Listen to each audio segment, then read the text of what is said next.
and welcome to the Flourishing Introvert Talks with me, Jo Rawbone. This is the podcast that celebrates the natural gifts of introverts so that we can flourish in all situations. Episode 174. Introversion is nothing to be ashamed of. Spoiler alert, this episode is a bit of a rant. I don't do this very often, but this one feels necessary, and I have a hunch that you'll understand my annoyance. I was pointed to an article claiming to have tips for overcoming the challenges we face as introverted leaders. Many were, as we might expect, and all was okay until I got to stop labelling yourself as an introvert. Wait, what? The article went on to talk about how labelling is dangerous territory that comes with a lot of baggage that isn't your truth.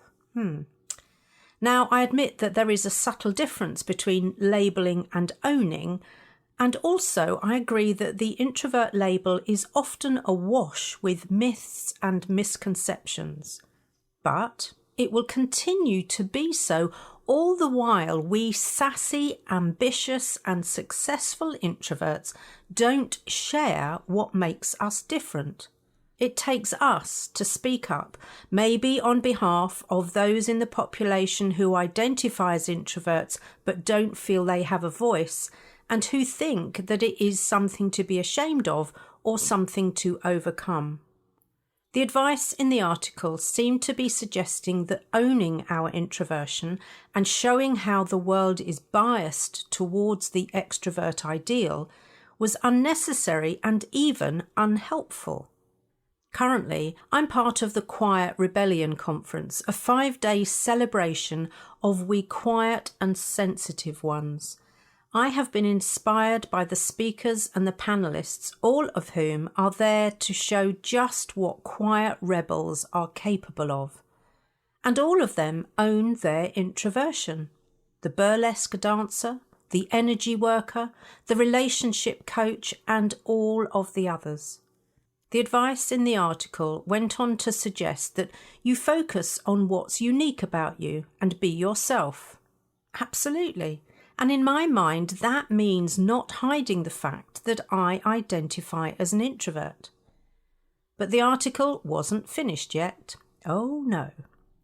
It then recommended we don't overutilise our strengths because they become the biggest roadblock to being an inspiring leader.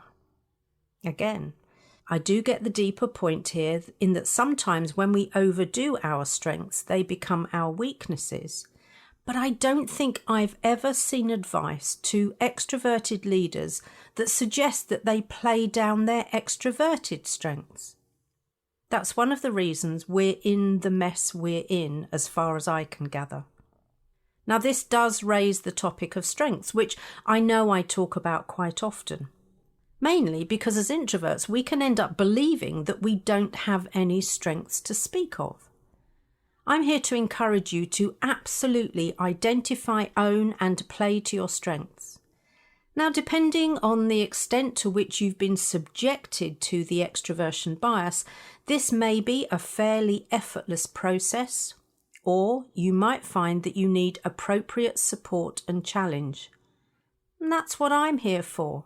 And I've just added a power hour option to my services to cater for needs just like this.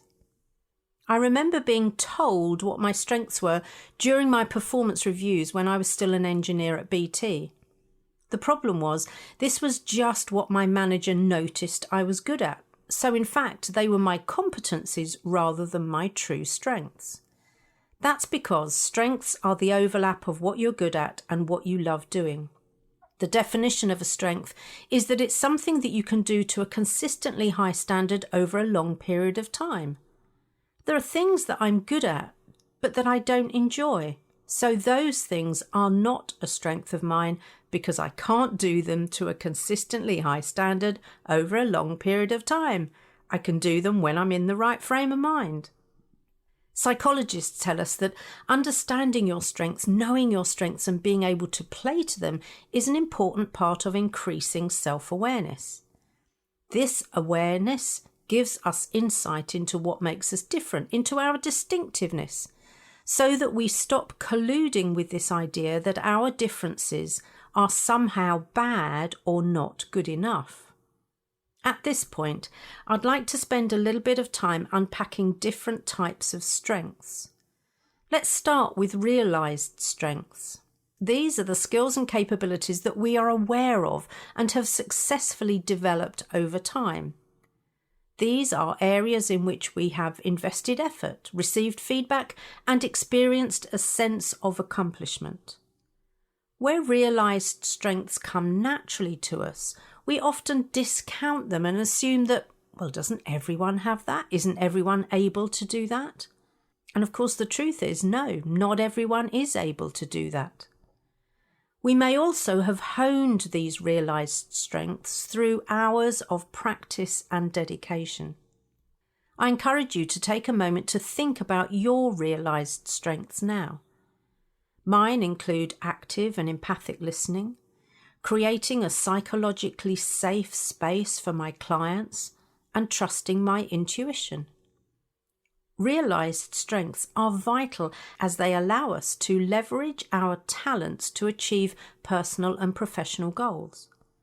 By identifying and capitalising on these strengths, we can pursue fulfilling careers, build meaningful relationships, and make valuable contributions to society. Then we come to the unrealised strengths. As the name implies, these are abilities and potential within us that we may not have fully recognised or developed. These strengths lie dormant, waiting to be discovered and nurtured. Often we may overlook them due to a lack of self-awareness or the absence of opportunities to explore and utilise them. For many introverts, these unrealised strengths include leadership. Identifying our unrealised strengths can be a transformative process. Through self-reflection, seeking feedback and exploring new experiences, we can uncover those hidden talents and unlock our true potential. Embracing and developing these unrealised strengths can lead to personal growth, increased confidence, and expanded possibilities. What's beyond the realised and unrealised strengths that contribute to our overall well-being and success? Well, firstly, there's our intrinsic strengths, these qualities that are deeply ingrained in our personality and character. For we introverts, that may include calmness, resourcefulness, resilience. Again, take some time to think about what your intrinsic strengths are. They play a significant role in how we navigate challenges, maintain positive relationships, and cope with adversity. Then we come to transferable strengths, and these are the skills and competencies that can be applied across different domains or contexts. These versatile abilities, such as critical thinking, conflict resolution, and problem solving, enable us to excel in various areas of our life. Recognizing our transferable strengths allows us to adapt to new situations and seize diverse opportunities. These are the ones that we really need to be pointing out at interviews. And then we come to the learned strengths. These are acquired through intentional effort and training. You know, I always mention how we're pre-wired for learning and development as humans. So to deny these is a bit like denying our very being. These may include technical skills, professional expertise, and knowledge gained through education and experience.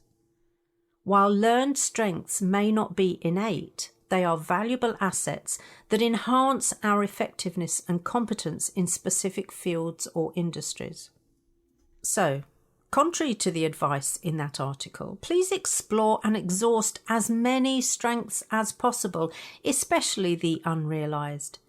In that way, we are unlikely to come across as one-trick ponies who always play to the same strengths. By embracing our realised strengths, uncovering our unrealised strengths, and developing the others, we can build fulfilling lives, pursue meaningful careers, and make a positive impact on the world around us. The more you undertake intentional change to increase the breadth and depth of your learned strengths, the more you're able to shape your abilities and potential. Introversion is nothing to be ashamed of, far from it. And Voskamp said, shame dies when stories are told in safe places. So in Introverts Corner, my Facebook group, I say, if you need a safe place to tell your story, share it here. We don't judge and will only give advice if you ask for it, because sometimes sharing is enough. If you enjoyed this episode as much as I did, then please subscribe, rate us and leave a comment, because we know that helps other people find the podcast. And if other people find us, other introverts can flourish.